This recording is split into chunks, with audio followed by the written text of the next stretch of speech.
Estamos em novembro de 1095. Em Clermont, no coração da França, o Papa Urbano II sobe em um palanque. A multidão que está ali reunida ainda não sabe, mas está prestes a testemunhar um momento que vai definir os próximos 200 anos. A história está prestes a ser movida por palavras.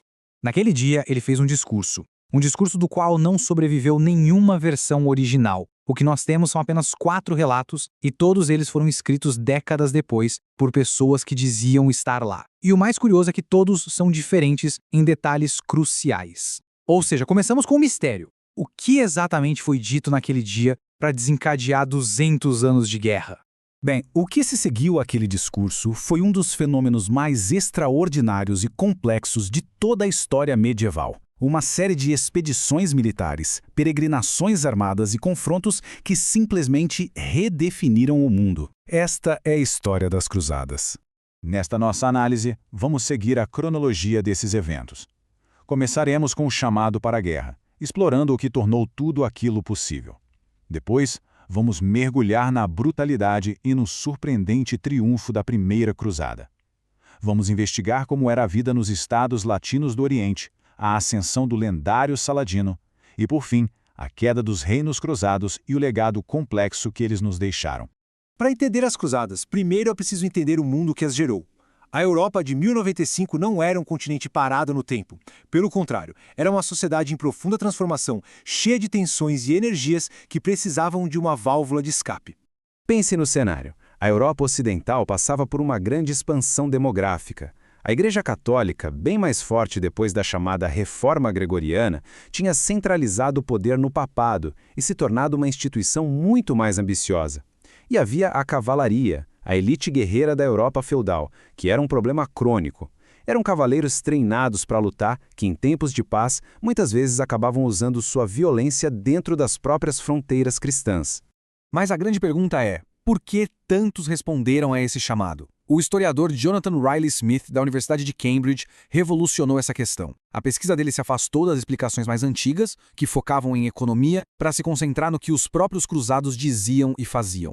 E Riley Smith demonstrou que o apelo das cruzadas funcionava em 3 dimensões. Havia, claro, o apelo espiritual, a ideia da peregrinação armada como um ato de penitência, que poderia redimir os pecados. Havia também o apelo político, a chance de expandir o poder cristão. E, o que é crucial, a ausência de um forte apelo econômico. Ao analisar documentos da época, Riley Smith mostrou que a maioria dos cavaleiros financiou a própria expedição, vendendo ou hipotecando terras, um investimento que muitos nunca recuperaram. A motivação dominante, ele argumenta, era religiosa. Aquele discurso em Clermont produziu 2 movimentos bem distintos. Uma onda de fervor popular totalmente caótica e violenta e uma expedição militar organizada liderada pelos grandes príncipes da Europa. Ambas marchariam para o Oriente, mas os resultados e os legados seriam drasticamente diferentes. A primeira a partir, na primavera de 1096, não foi um exército, mas uma massa de gente. Conhecida como a Cruzada Popular e liderada por um pregador chamado Pedro, o Eremita, sua marcha pela Europa foi um caos. Antes mesmo de chegar em território inimigo, essa multidão voltou sua fúria contra as antigas comunidades judaicas do Vale do Reno, um prelúdio sombrio do que estava por vir. Sem disciplina militar, sem suprimentos, o fim foi rápido e brutal. A Cruzada Popular foi aniquilada pelos turcos seljúcidas na Anatólia, em outubro daquele ano. Só no final de 1096 é que a força principal, a organizada Cruzada dos Príncipes, começou sua jornada. E essa violência no Reno não foi um incidente menor. O historiador Robert Chazan, da Universidade de Nova York, em sua obra European Jewry and the First Crusade, documentou a escala da tragédia. Em cidades como Worms, Mainz e Colônia, milhares de judeus foram assassinados, marcando um dos primeiros grandes pogroms da história medieval europeia. A Guerra pela Terra Santa começou com um massacre de inocentes na própria Europa.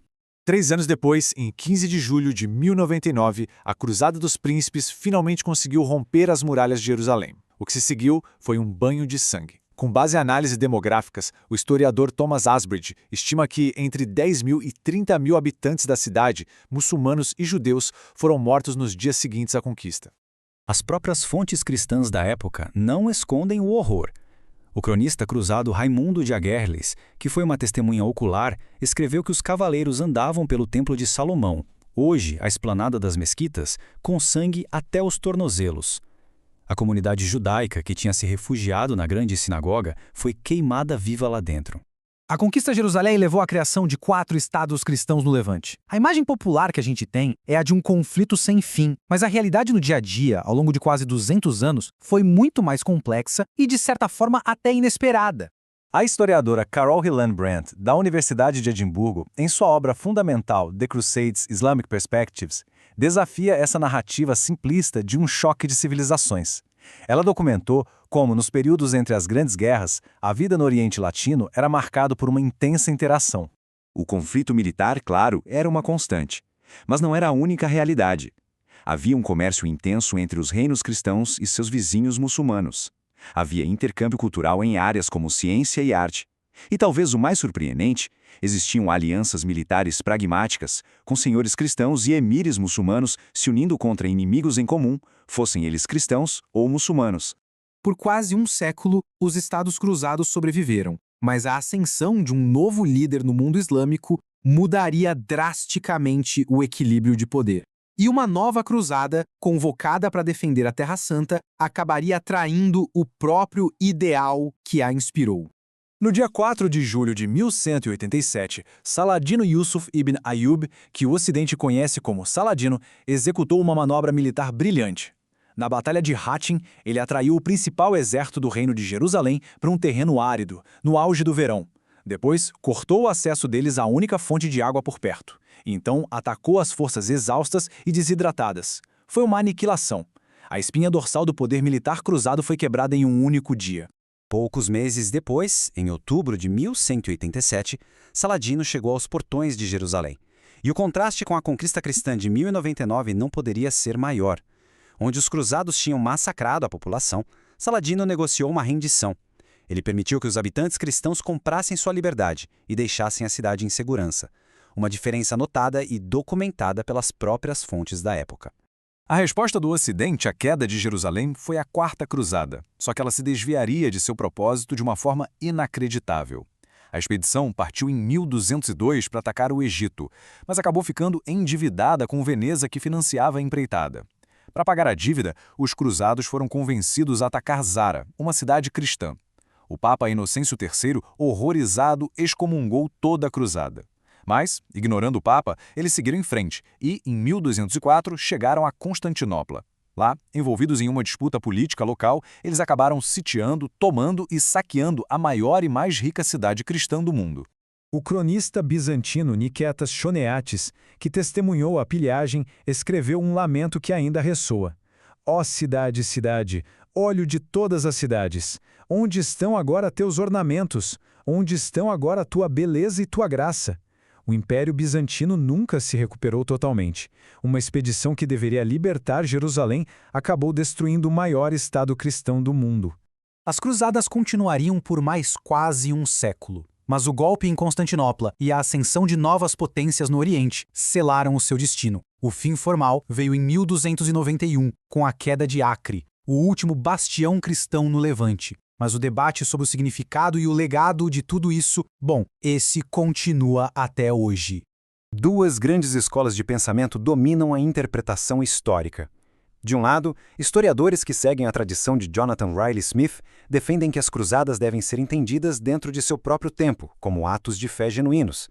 Do outro, autores como Amin Maalouf, cujo livro As Cruzadas Vistas pelos Árabes foi pioneiro, as veem como um ato de agressão que inaugurou uma longa história de desconfiança e violência entre o Ocidente e o mundo islâmico. O que é indiscutível são as consequências não intencionais. As cruzadas aceleraram o intercâmbio comercial e cultural. A Europa redescobriu as obras de Aristóteles, que tinham sido perdidas no Ocidente, mas que foram preservadas em traduções árabes. O contato, mesmo que violento, influenciou profundamente a matemática, a medicina e a astronomia ocidentais.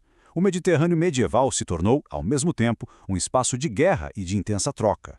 A narrativa de um simples conflito entre civilizações é, em grande medida, uma construção posterior. A realidade foi muito mais complexa, mais contraditória, mais humana, e é por isso mesmo que ela é muito mais perturbadora. A história das cruzadas nos força a confrontar a fé e a fúria, a ganância e o sacrifício, o contato e o conflito. E deixa uma questão para o nosso próprio tempo. Porque, mesmo diante de uma realidade histórica tão complexa, as narrativas simples de um choque de civilizações ainda são tão poderosas.